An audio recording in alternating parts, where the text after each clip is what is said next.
I'm just picking the amaranth right now because I want to make a pile of them, and then I could rinse them and use them for a cooked green. So I'm just working around the peppers right here. So I try to put my hand down at the base of the plant and pull, and that way I get the root. It comes easily out with this nice soft soil. It has been raining, so the ground's soft enough, but it's also very good soil here with all this compost that I mixed in here.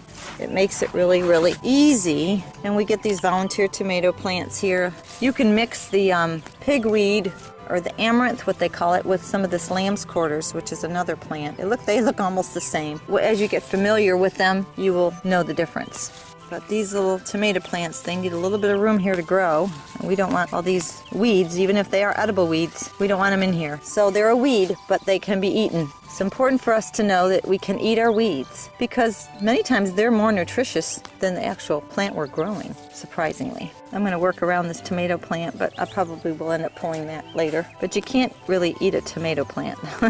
So I'd rather see it produce tomatoes, but I've got so many that I can't keep them all. I don't know what.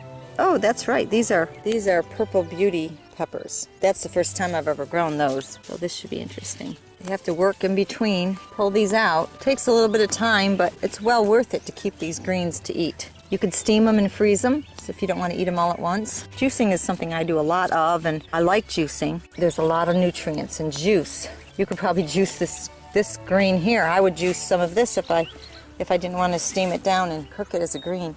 Of course, you get the fiber this way. If you juice it, you don't get the fiber.